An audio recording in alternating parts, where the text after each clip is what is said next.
Good afternoon. They're back. The minute we finish one interview with them, we're ready for another.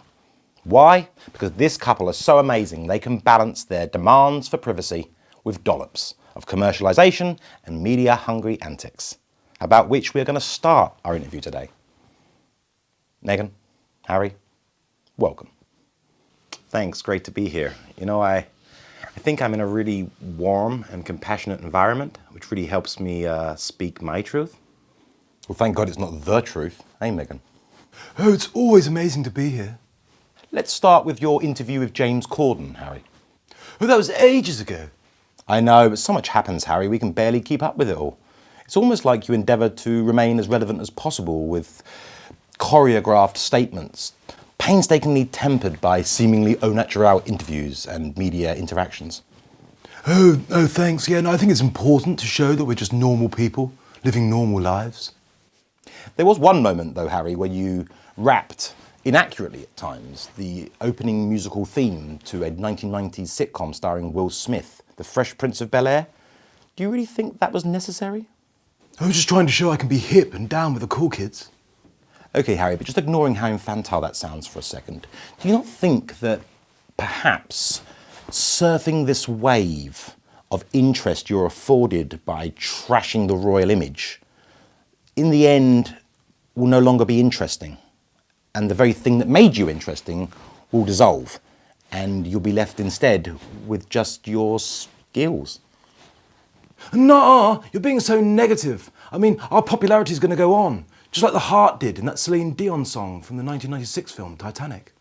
I think what Harry was trying to say is that having a deep connection with the youth of our society will make us more appealing to the generations that are ultimately going to shape our future, all of our future. Yes, but what do you say to those who say that poorly rapping a theme tune to a program that most of the youth have never heard of is a little sad, a little unappealing, even? You see, Harry feels his emotions on the spot, and he just acts. So yeah, you could criticize him for being like utterly cringeworthy, right? Or you could celebrate a cis male embracing his spontaneity, which in turn makes him a much stronger man. I'm a strong man. In that particular interview with James Corden, Harry, you asked on camera whether you could use the bathroom, but you did so by referencing the usually private act itself, instead of, say, maybe just going off camera. All I said was I needed to go for a wee. But how do you answer the claims that you are merely reveling in the steadily accepted vulgarity that has infected modern art, everything from comedy to sculpture? I think, if you don't mind me saying, right, you're missing an obvious problem with that statement. I mean, you're assuming that the formalized standards of behavior observed in the past have merit and are not merely structures of conditioning forced upon us by old white men. Oh, so reducing everything to grossness makes people miserable enough and so full of hopelessness that they'll impatiently latch on to any nonsensical prattle in order to escape the black reality brought about by old white men and rescue themselves by fleeing to the lands of fairy tale wokery. That's right. Oh, yeah, absolutely. Oh, of course. I'll say it again. You're an extremely impressive young cis woman, Meghan. She's amazing. Considering most of your recent interactions with the media have been to denounce your royal upbringing, for example, saying your father never took you for a bike ride, accusations that have quietened ever since pictures emerged of you on a bike ride with your father, do you think it's time to give up your royal titles? No way, no way. Our work is important, you know? Fixing mental health around the world doesn't just happen on its own, you know? No, you've got to calm down, Harry. You're getting a bit emotional again. Look, all I'm trying to say is that we know what we're doing, and it's quite an art, you know? And I don't want to be known as the artist formerly known as Prince. Well, even your Duke and Duchess titles are on the line. Did you know there's been a petition started in the UK to demand that you be stripped of those particular titles? Oh, perfect, that, isn't it? Yeah, but not many though, right? I mean, I think it's just some petty people. I don't think there's that many. And besides, the hatred they seem to have for us, right, I think comes from deep within them. I mean, it's festering inside them, and they project it upon us, probably because of our public acknowledgments of pain that they themselves are probably going through. So in the end, I have complete compassion and sympathy for them. Look, I mean, check that out. Check that out. I live with this every single day, every day. I mean, if those stupid signature signers really understood the magical word flurries that my wife uses. Don't refer to me with ownership, please, Harry. Oh no, I'm her husband. Or wife. Whatever you want. Just names. Names that are forced on us. And probably racist. Definitely sexist. Definitely, Harry. And Meghan, going back to an incident that occurred a few months back, shortly after your infamous interview with Oprah, why did you feel it necessary to ring ITV bosses yourself and demand for Piers Morgan's removal? He went too far, right? Yeah, way too far. Does anyone actually expect me to be able to endure the kind of criticism that the average person does? I mean, I'm like 1,000 times more sensitive than the average human being, which does come with great benefits like self-awareness and a great inner wisdom. But at the same time, it comes with additional pain, real pain. You're like a toothed nerve, unsheathed from its enamel, utterly aware it's alive, but perilously close to pain. Oh, that's good. But despite all that, Meghan, is it not your problem? I mean, you know the deal you got with this ultra sensitivity. I mean, what about people who say you've reaped the benefits, now accept the pitfalls of being like it? I mean, it's nothing to do with them, they'll say. Oh, but it is. I mean, it so is. Meghan will explain. Meghan? Look, when my feelings are shattered, attacked, even questioned, then I don't feel as confident and as comfortable preaching to people who never ask my advice. And I'm pretty sure that's going to affect the whole world in the long run.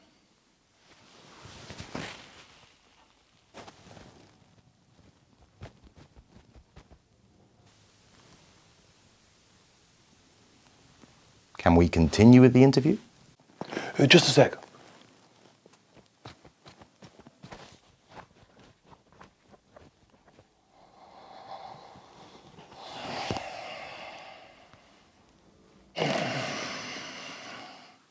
Oh yeah, they hit the spot. They hit the sweet spot. You two still looking for a way back into the royal fold? There have been rumours, Meghan, that you've written to Kate privately. Is that true? No, I don't know anything like that. I've never contacted Kate or written to Kate, though I have been known to sleep right. Sleep right? Oh yeah, and it plays havoc with her sleep cycles. I mean, my Meghan needs her rest, otherwise she can get very cranky. Can't you, Meghan? I wouldn't say that at all, Harry, actually. Oh, but remember that time when I sided with the housekeeper over you? Harry! I know she's an amazing mother and an amazing wife. An amazing person, actually. I think we need to get back to this sleep writing business. I've never heard of such a thing, and I doubt if anyone at home has. Yeah, somnamscribism is what we suffer with, you know, it's the technical term. Somnamscribism. Yeah, somnamscribe. Somnamscrib. It's a somnamscrib. She's a sleep writer. Sleep writes. Oh, somnamscribism. Right, okay, fair enough. Did you also sleep envelope stuff and walk it down to the mail and post it? No, I always envelope stuff and address my sleep-ridden letters whilst I'm in that state. You know, I just wake up in the morning and they're there on the bureau, you know. Unless I wake a little bit too late, and then they may have been collected for the post by whoever it is that comes and collects the post. They're like little bits of poetry that just burst forth from her soul. Look, if I've sleep written to Kate in that state, you know, unbeknownst to me, then I suppose that's just the majestic tapestry of life becoming what it was always supposed to be, you know? Am I to presume from that abominably ambiguous goo of an answer that you most likely have contacted her? Is she your route back in? Look, I'm full of forgiveness, you know, and Meghan's full of even more. You know, we don't want any more of this toing and froing. Yeah, but there does seem to be considerably more toing rather than throwing. We would like to be back, but just more like a little bit, you know, and on our terms, you know. They're going to have to listen to my Meghan that little bit more, right? Because it's all she wants, and that's all that I want. And, you know, assuming the world should adapt to you rather than you adapt to the world is the absolute cornerstone of good mental health. Well said, Harry. And, you know, living in that consciously created bubble of well-being that others refer to as delusion, Meanies. it's very tiring. I mean, very tiring. Not too tired to write a book, though, Meghan. The Bench. Poor sales so far, but you have managed to boost your readership by giving 2,000 copies away. I can only presume to help achieve your goals, which you've said to be nourishing our communities through food, education, and emotional and mental health support.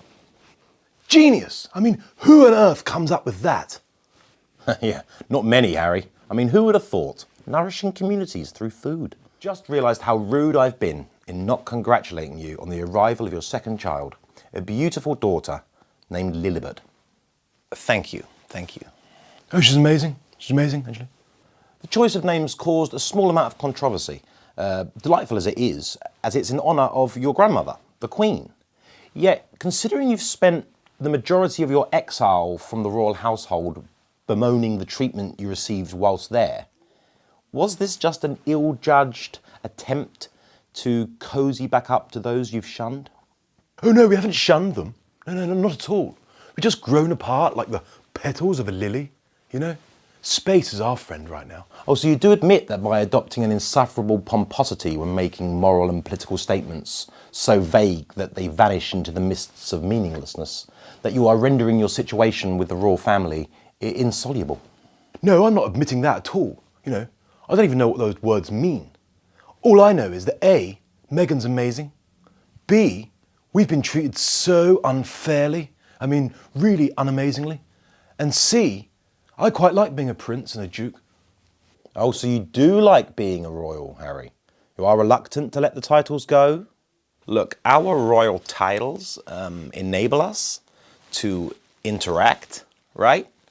And interface, you know, with lots of rich, important, but mostly generous people. Yeah, they put us up in gorgeous mansions. Harry, what we mean is generous insofar as, you know, giving their time and money to help support the causes that are close to our hearts, you know, especially those involved with mental health support, you know, helping people really reset their lives and the way they think. You really do like getting into people's minds, controlling their thoughts, don't you? You know, sometimes it's the only way. I wouldn't say it like that, actually. It's more of a burden to bear than a power to enjoy. Always nice if you do, though. Oh yeah, man. I don't want to give up everything royal, if you know what I mean. Look, our royal titles give us access to functions that are strictly off limits to even like normal celebrities, right?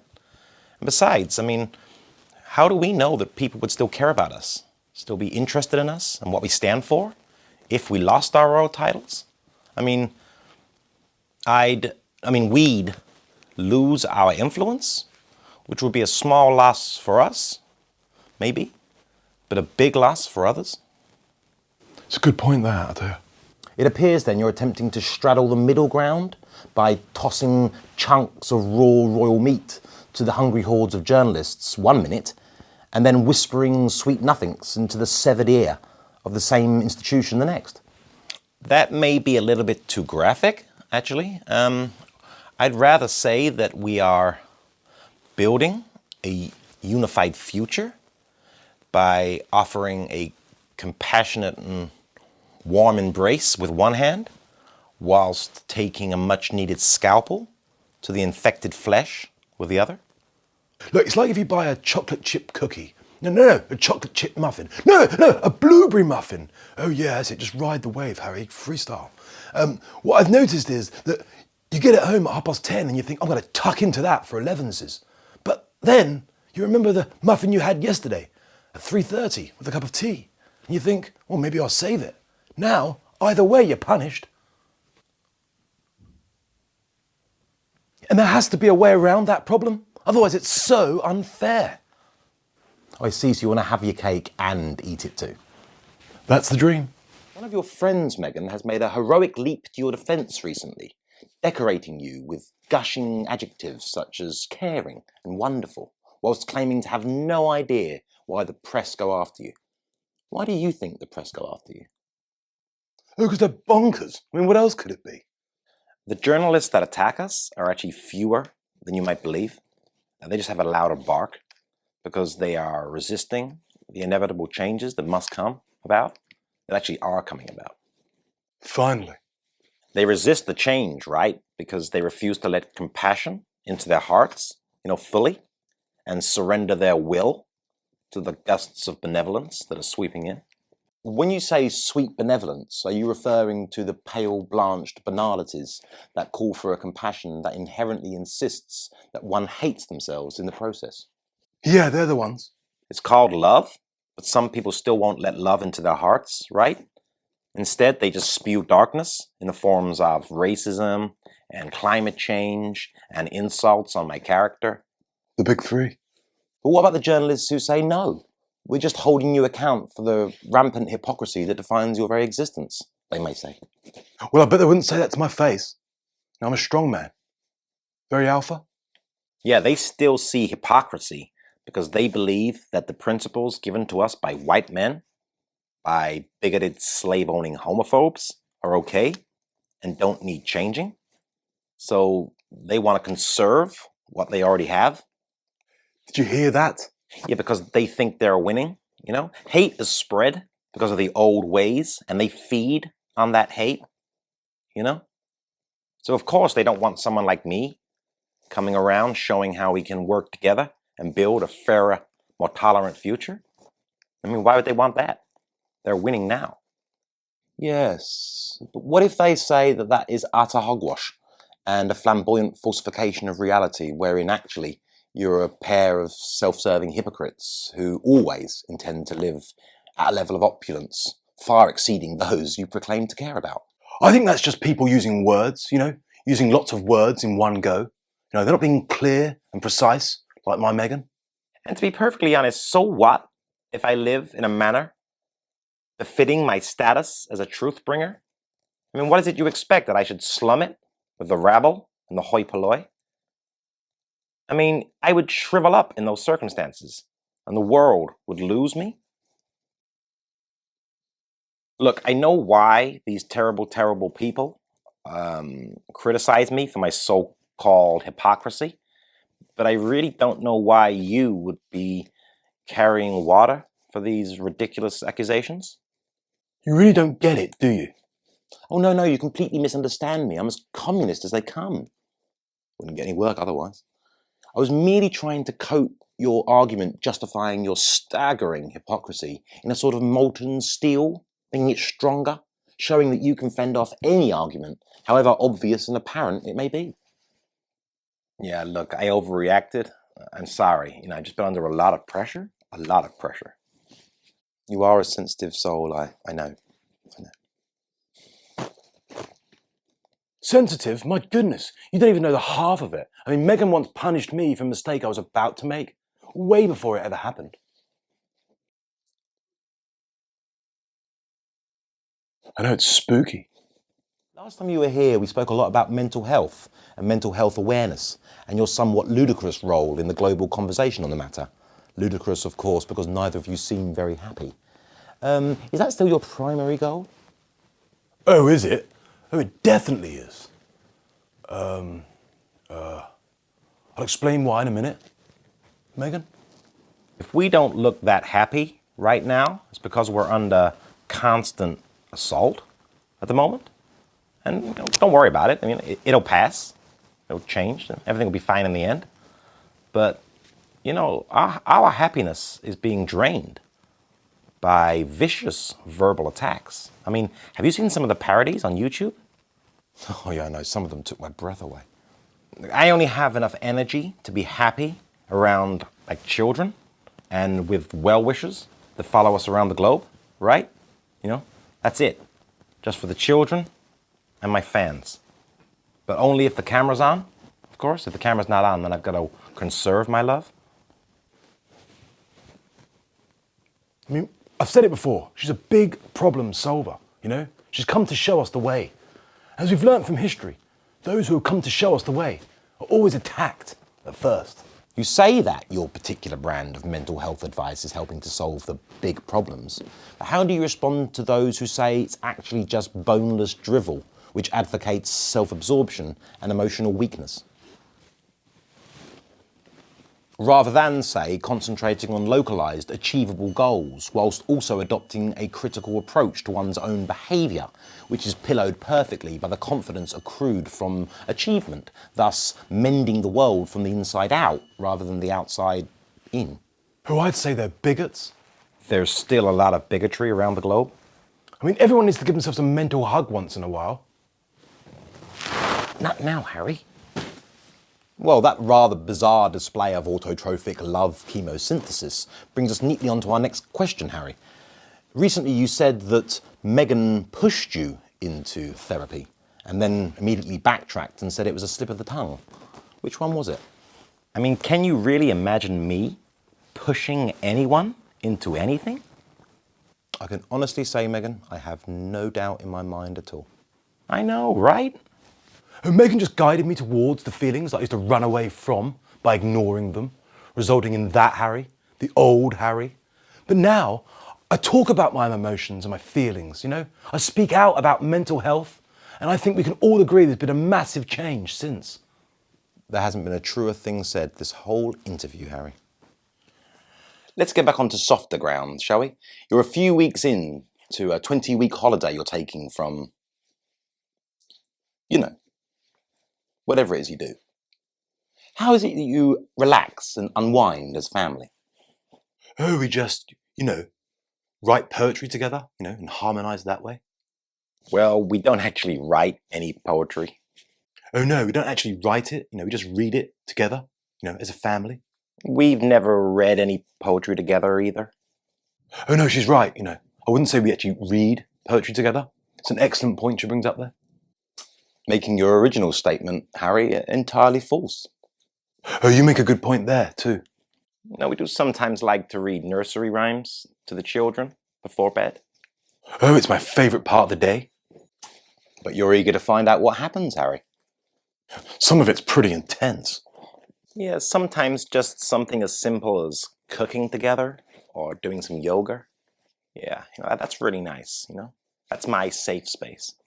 But how do you reply to those who say that although everybody might have a safe space, or even need a safe space, like a trusted vicinity, or a familiar rhyme, or a comforting rhythm, that broadcasting it to the world, especially from a position of privilege, fetishizes weakness?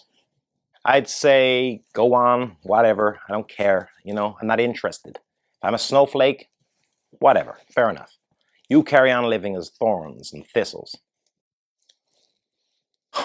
She makes me cry sometimes.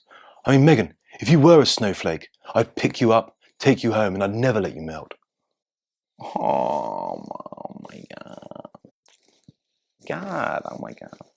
How delightfully ridiculous, Harry. Are you pursuing any hobbies personally? Oh yeah, I'm getting back into my painting actually. It's going amazing. But I can only paint when I can feel the love for the canvas and the paint.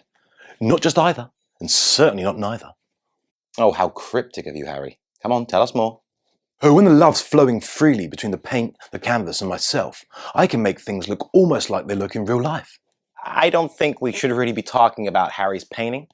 I mean, I'm passionate about good health and healthy eating and stretching too, And I'm always looking for ways to teach others about the benefits of these.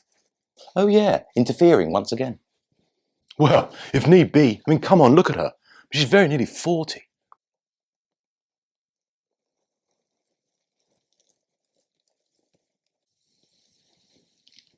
Oh, don't worry about that revelation, Meghan.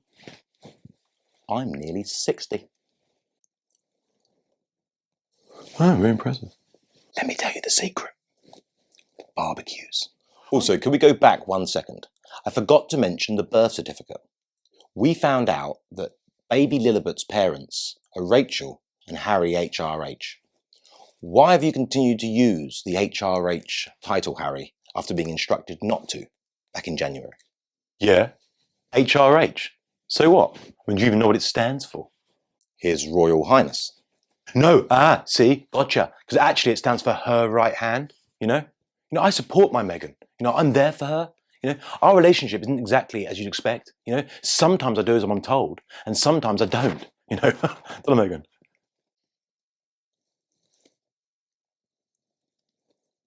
Oh, but then I'm in trouble. So, ups and downs. No, Harry. I'm sure that none of us expected you to have a relationship like that. How do you respond to those who say you've been emasculated to the point of embarrassment by accepting such a subordinate role in your relationship? Weak men, they sound like. Weak men. Harry's right. I think they call him emasculated because they are warped by their toxic masculinity. What Harry chooses to do, what Harry's done, by embracing that role, shows how strong he is. And I think they're probably just jealous of him because he's a strong man. I'm a strong man. A strong man? Yeah, I'm a really strong man. We're not on James Corden now, Harry. No matter how many of you in the comments section seem to think we are. Yeah.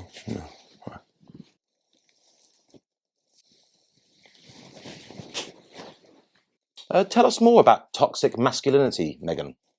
What is it and what can we do about it?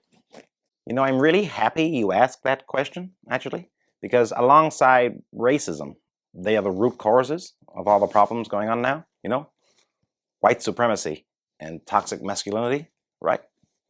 Yes, but what is toxic masculinity? Well, I just give her a chance, though, yeah? It's the chaotic domination of men and the abuse of females because of male behavior. I just don't know how she does it. Oh, I see. And is there such a thing as toxic femininity? Probably. Absolutely not.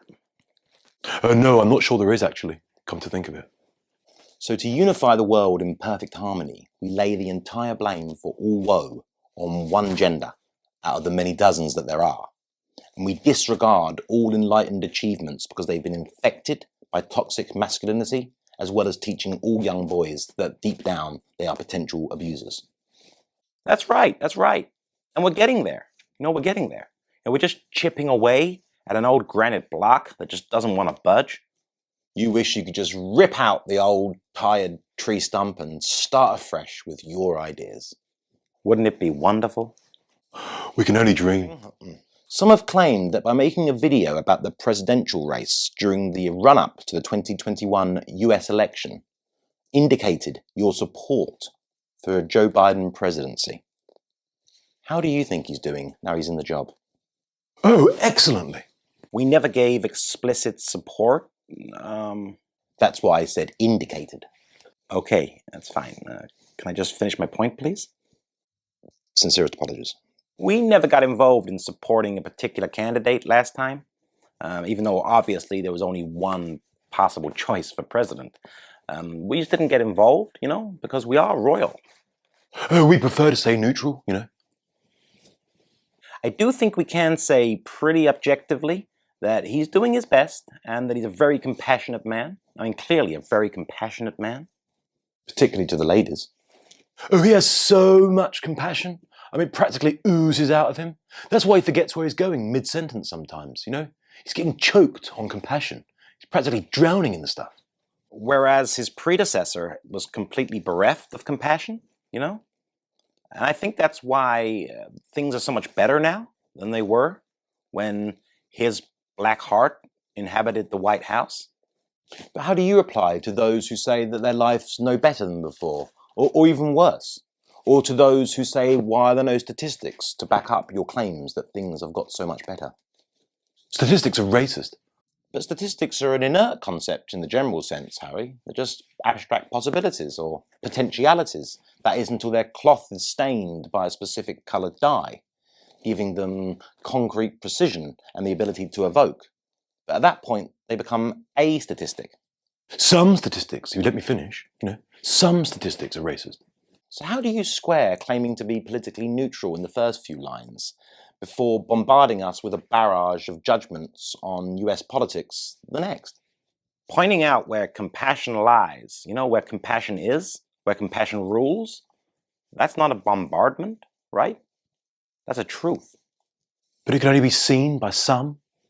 Look, I have a duty to highlight compassion when it's in abundance and to call it out when it's in deficiency, because that's how it spreads, What we do is we create a warm pool of compassion around us, and we just invite people to come and bathe if they choose to. But that does sound remarkably like hypocrisy, delusion, denial, and deceit. Yeah, you can only see how it does make sense if you center.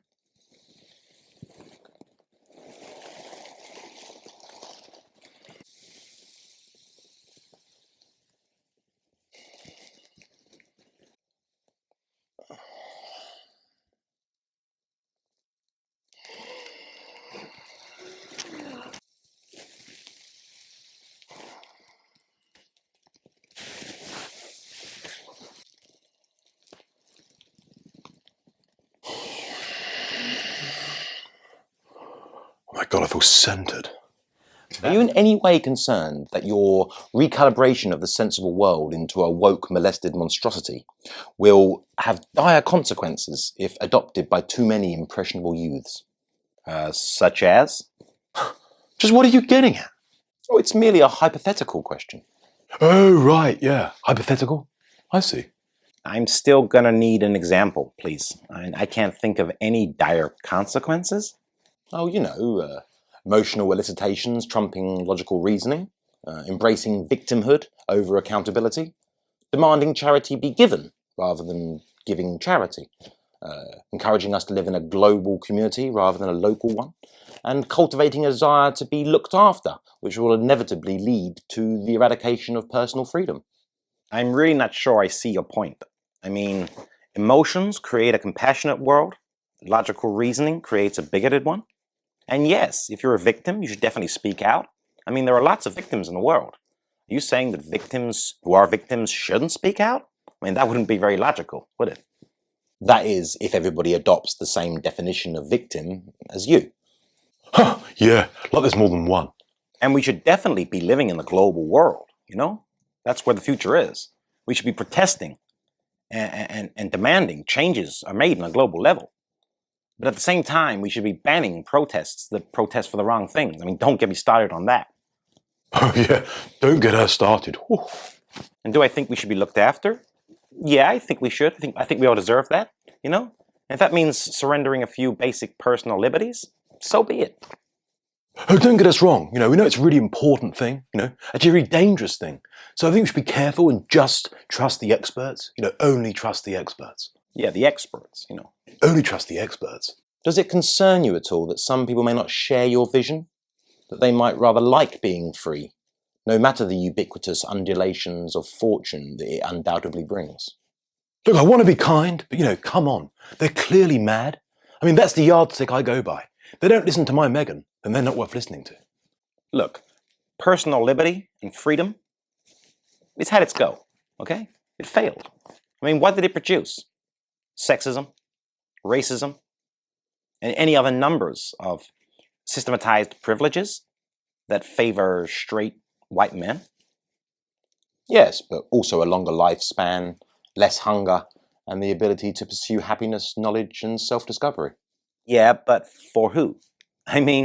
Most of the people who don't realize and understand the plight of others and what they're going through is because they are not a part of an oppressed minority group. But oppressed minorities fare far worse in less freedom-oriented nations. Few would doubt there is some truth to the inequalities you bring up, and most of us would agree that all inequalities of opportunity should be rooted out at the governmental level, but that the outcome will still be varied. I think it's nuance sometimes that you miss. Nuance is one of the most racist. Well, I think that's a good place to leave things, just about sums things up nicely. All there is left for me to do is thank you again for coming in and say, please,